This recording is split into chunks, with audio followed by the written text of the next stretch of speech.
फारूक साहब हमेशा जज्बाती हो जाते हैं। मेरा इनसे सवाल है, उसकी हिमायत की जानी चाहिए, उस एजेंडे को सपोर्ट करना चाहिए जो जिसके बारे में ISPR रोज़ उसकी ऑफिशियल अकाउंट से उस सियासी जमात के बारे में आ रहा है कि ये पाकिस्तान की फ़ौज को बदनाम कर रहे हैं। आर्मी चीफ जो पहली दफ़ा मेरिट पे बना है, गैर मुतनाज़ा है, उसे मुतनाज़ा बना रहे हैं। ये ISPR की है। ब्रिगेडियर साहब उसके बारे में क्या फरमाएंगे? बाकी ब्रिगेडियर साहब ने जितनी सियासी बातें की हैं, मैं उन पे एतराज़ करता ही नहीं हूँ, क्योंकि ब्रिगेडियर साहब का ये काम ही नहीं है। सारी ज़िंदगी ने तालीम दी गई गैर सियासी होने की, तरबियत की गई कि सियासत पे गुफ्तगू आप नहीं कर सकते, इन्होंने शुरू कर दी है। कल आप मुझे कोई करे ना दिफाई स्ट्रेटजी के ऊपर प्रोग्राम करें और मुझे बुला के बिठाएं तो मेरे से सारी फजूलियात सुन लेंगे आप, क्योंकि मैं इस काबिल ही नहीं हूँगा।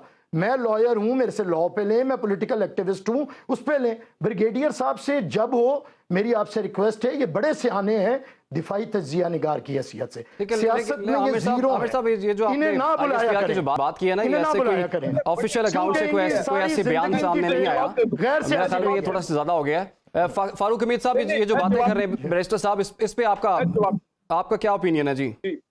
जी मेरी बात पहले पूरी बात सुनने दें, मेरी पूरी बैरिस्टर साहब दोबारा आपकी जाने बात पहले प्रोग्राम निकाल के देख लें जिसमें मैं और बैरिस्टर साहब इकट्ठे होते हैं, उसमें मुझे मालूम होता है पहले से कि इन्होंने कहना है ओ जनाब आप तो दफाई तजिया कर रहे हैं। आज शुक्र आज इन्होंने ये नहीं कह दिया आप तो पेंशन लेते हैं, तो आप पेंशन लेके आप ये सियासत की बात क्यों करें? और भाई दफाई तजिया कर भी अगर आप मुझे मानते हैं, याद रखें, सुन ले मेरी बात, सुन ले तो अब सुन ले ब्रिगेडियर साहब, वो सवाल उनका बैरिस्टर साहब का ये था कि फौज को जो बुरा भला कहा जाता रहा है पाकिस्तान तहरीक इंसाफ की आला क़यादत की जानिब से, आपके ख्याल में वो बात ठीक थी?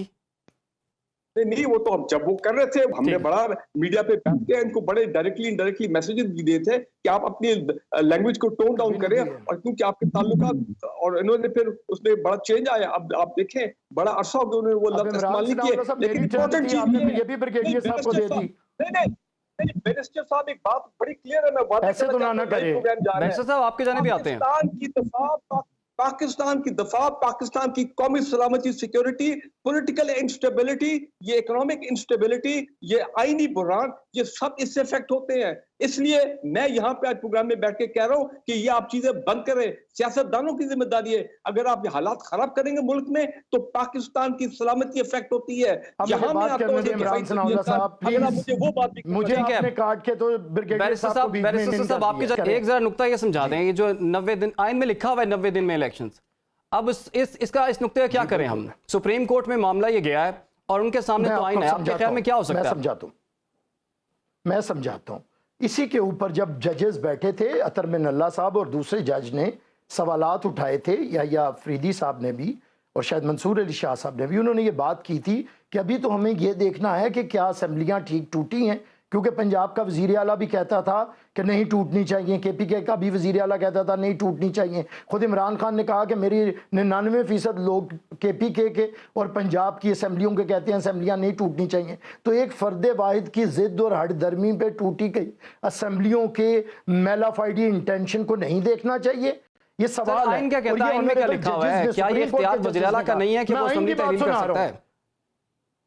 अरे वजीर आला प्रेशर में करेगा। देखें, वजीर आला की कनपट्टी पे बंदूक रखी हो तो फिर वो क्या करेगा? आज आपने देख नहीं लिया कि उन्हें बाद में सदर बनाया गया है, उनकी पार्टी तोड़वा के, लालच में उनसे असेंबली तोड़वाई गई है कि तुम अगर असेंबली तोड़ोगे तो तुम्हें PTI का सदर बना देंगे। अब जो PTI के 16-16 साल से नाच के फावे हो गए हैं कि इमरान खान क्या आइन ये भी कहता है कि इंटेंशन भी देखनी पड़ेगी? धमाल, मेरी बात तो सुन लें, धमाल उधर आके परवेज लाइनें डालना शुरू कर दिया सदर बन के, तो थोड़ा सा आप भी देखेंगे लालच में उन्हें लालच ये भी तो बता देना, क्या आइन ये भी कहता है इंटेंशन देखनी पड़ेगी? थोड़ी इंटेंशन ही तो देखनी पड़ती है। हमेशा जो आप पिटीशन लिखते हैं उसमें ये कहते हैं कि बोनाफाइडी है या मेलाफाइडी है इंटेंशन, उसी पे जुर्म को परखा जाता है। ये बुनियादी असूल होता है कानून का। भाई अब मैं आपको बात कहता हूँ, खुदा के लिए इल्जाम तराशी से बाहर निकलें ना। हालात आज अच्छे हैं इमरान साहब, बैरिस्टर साहब आइन तो ये कहता है कि CM और PM जब चाहें असेंबलियां तहलील कर सकते हैं, इसके अलावा कुछ नहीं लिखा हुआ, कोई कंडीशन नहीं लिखी हुई। आप मेरी बात सुने, आप सीधा सीधा ना पढ़ें। इस तरह अगर पढ़ना होता ना तो मुझे खप के LLB और LLM और बारेट लॉ करने की जरूरत नहीं थी, फिर आप अंग्रेजी आप भी पढ़ सकते हैं। اور یہ پھر بندیال صاحب کو بھی ادھر بیٹھنے کی ضرورت نہیں تھی، پھر آپ میں سے کوئی چلا جاتا ہے اینکر اور جا کے فیصلے کر لیتا. اسی میں یہ پرکھنا پڑتا ہے بھائی. آپ کو پتا ہے کہ جب بھی کسی شک کو پرکھا جاتا ہے، اسے میں بار بار کہہ رہا ہوں، انٹینشن دیکھنی پڑتی ہے، اور یہ اس میں بھی ہے، قانون میں بھی، سیاست میں بھی، اور دین میں بھی. انما الاعمال بالنیات، نیت کو دیکھنا پڑتا ہے. ٹھیک ہے بیرسٹر صاحب، آپ تو بہت آگے نکل گئے ہیں، لیکن بریگیڈیئر صاحب. اور ایک آخری ایک بات میری پہلے بھی آپ نے کاٹ دی تھی. بریگیڈیئر صاحب سے پھر میری درخواست ہے، میرے دوست ہیں، بڑے با کمال آدمی ہیں، غصہ نہ کیا کرے. میں نے یہی کہا، پہلے کہا کہ جس دن مجھے آپ بلائیں گے نا دفاعی تجزیہ نگار کی حیثیت سے، خدا کی قسم نہیں آؤں گا، کیونکہ میں تھوڑی سی غیرت رکھتا ہوں. چلیں پھر آپ بھی غصہ چھوڑ دیں، بریگیڈیئر صاحب سے ہم ریکویسٹ کریں گے وہ غصہ چھوڑ دیں. بریگیڈیئر صاحب کی بات نہیں ہو رہی ہے، پوائنٹ آ گیا آپ کا. بریگیڈیئر صاحب آپ سے گزارش، بریگیڈیئر صاحب جی بریگیڈیئر صاحب. پہلی بات یہ ہے کہ میں دوبارہ دو جملے کہہ دوں. بیرسٹر صاحب بڑے پڑھے لکھے آدمی، ان کو دفاع کا کانسیپٹ ہی نہیں پتا.